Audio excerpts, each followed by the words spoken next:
ਜੋ ਰੁਕਿਆ ਹੋਇਆ ਸੀ ਹੁਣ ਉਹ ਰਸਤਾ ਚੱਲ ਪਿਆ ਮੰਜ਼ਿਲਾਂ ਹੀ ਮੰਜ਼ਿਲਾਂ ਨੇ ਅੱਜ ਤਾਂ ਕਦਮਾਂ ਹੇਠਾਂ ਮੰਜ਼ਿਲਾਂ ਤੋਂ ਅੱਗੇ ਵੀ ਹੁਣ ਹੌਸਲਾ। ਪਿਛਲੇ 4 ਸਾਲਾਂ ਵਿੱਚ ਪੰਜਾਬ ਸਰਕਾਰ ਨੇ ਸਿੱਖਿਆ ਪ੍ਰਣਾਲੀ ਵਿੱਚ ਕ੍ਰਾਂਤੀਕਾਰੀ ਤਬਦੀਲੀਆਂ ਕੀਤੀਆਂ ਹਨ, ਜਿਸ ਨਾਲ ਹਰ ਵਿਦਿਆਰਥੀ ਨੂੰ ਵਧੀਆ ਸਿੱਖਿਆ ਮਿਲ ਸਕੇ। ਸ਼ਾਨਦਾਰ 4 ਸਾਲ ਭਗਵੰਤ ਮਾਨ ਦੇ ਨਾਲ।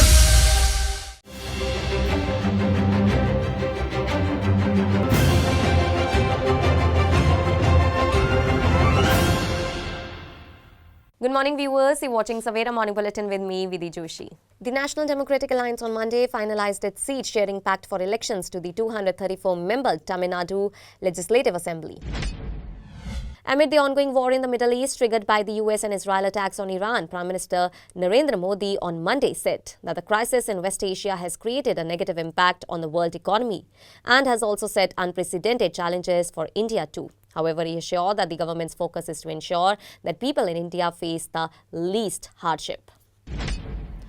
The UP government approved several decisions impacting farmers, energy infrastructure and industrial development across state in a cabinet meeting led by Chief Minister Yogi Adityanath. Providing significant relief to farmers, Agriculture Minister Surya Pratap Shahi announced a Rs 160 per quintal hike in the minimum support price for wheat, raising it to Rs 2,585 per quintal for the 2026 procurement season.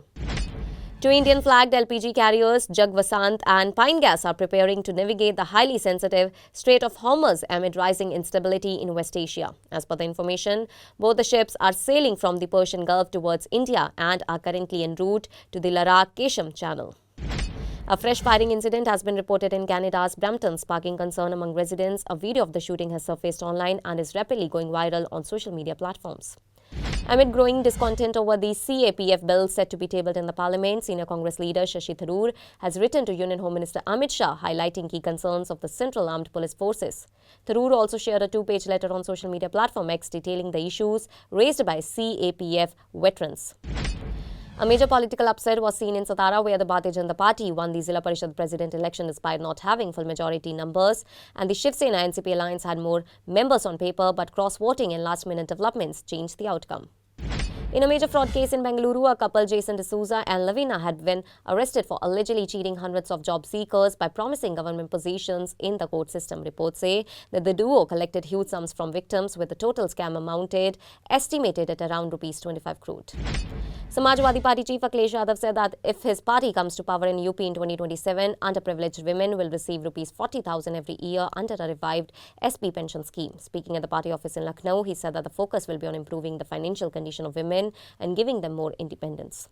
Speaking in the Lok Sabha regarding the conflict in West Asia, PM Modi stated that over the past 2 or 3 weeks, Jaishankar and Hardeep Puri have kept the House informed on the matter. This conflict is having an adverse impact on the global economy as well as on the lives of the people. He said that over 3.75 lakh Indians has brought back amid crisis.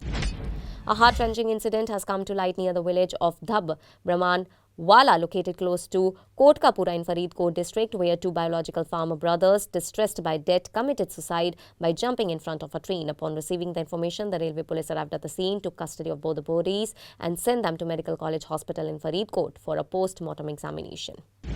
Former Minister Laljeet Singh Pullar, who served as Transport and Hospitality Minister in the Aam Aadmi Party government in Punjab, has been arrested in connection with the suicide of Gagandeep Singh Randhawa, a district manager with the Punjab State Warehousing Corporation. The arrest came amid mounting public outrage and political pressure after Randhawa's death on March 21, when he was found to have taken his own life at his home in Amritsar.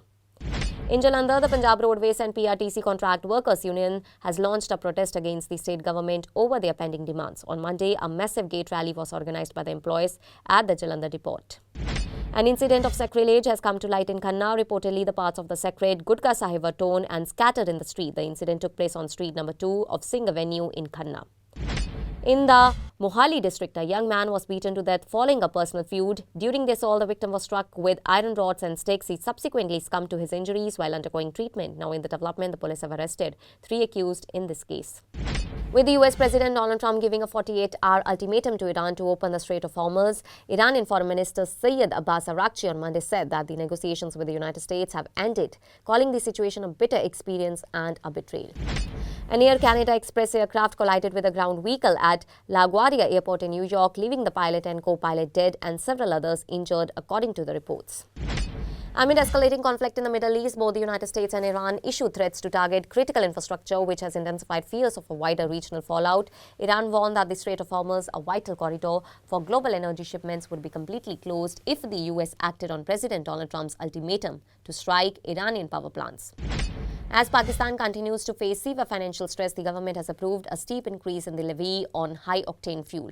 The price will now rise by PKR 200 per litre, taking it from PKR 100 to PKR 300, reported.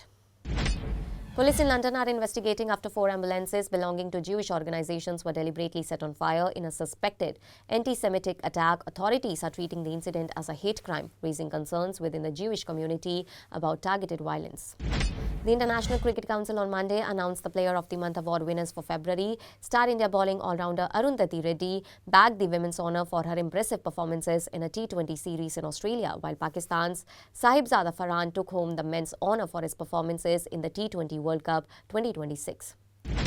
The Carabao Cup final saw Manchester City take on Arsenal. The two sides locked horns at Wembley Stadium in London on March 22 in hopes of getting their hands on the prestigious title. With the IPL 2026 all set to kick off on March 28, the fans will be heavily anticipating the start of the tournament, as they will be looking to see their favourite players from across the globe in action as they take centre stage in the IPL. Pakistan opener Sahibzada Farhan has been named the ICC Men's Player of the Month for February, following a series of impressive performances that helped his team dominate in the shortest format of the game. Inter Miami CF extended their unbeaten streak to 4 matches this MLS season by defeating New York City FC by 3-2. Defenders Gonzalo and Michael scored their first goals for Inter Miami, while captain Messi also scored his 901st goal with a brilliant free kick, and Lujan gave the team the lead in the 4th minute, his first career goal. The crackdown around Badshah's song Tatire is getting sharper, as on Monday, that is March 23, the Haryana police said that it has already taken down 857 links linked to the track, working with multiple social media platforms and following the required legal process. Ranveer Singh's Dhurandhar The Revenge continues to dominate the box office, but fans on social media have spotted a few editing glitches in the film. A clip from a high-intensity fight sequence shared widely on X shows Hamza confronting his childhood friend, but a brief close-up reveals a cameraman visible in the frame.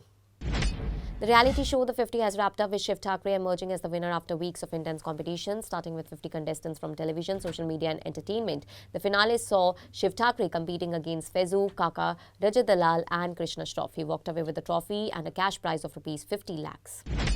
Smriti Irani has addressed rumours about a spin-off of the iconic TV show Kyunki Saas Bhi Kabhi Bahu Thi, clarifying that she is not part of any such projects. Reports over the weekend suggested that Star Plus might launch a new show titled Kyunki Rishton Ke Bhi Roop Badalte Hain, focusing on a younger generation and exploring modern relationships.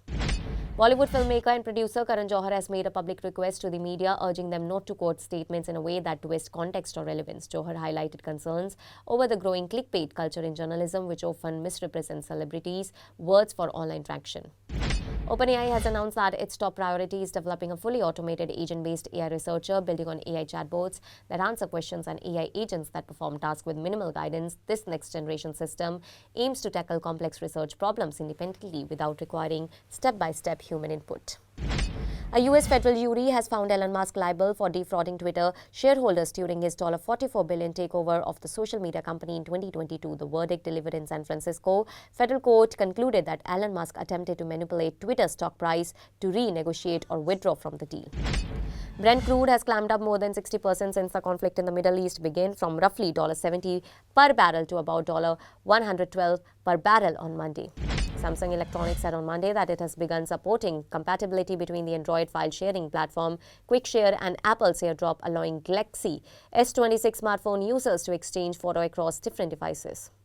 Gold and silver prices plummeted further on Monday over profit-taking, a stronger US dollar and rising real yields. MCX Gold April futures lost 6.91% to Rs 1,34,506 per 10 grams, around 3.3 p.m. on an intraday basis.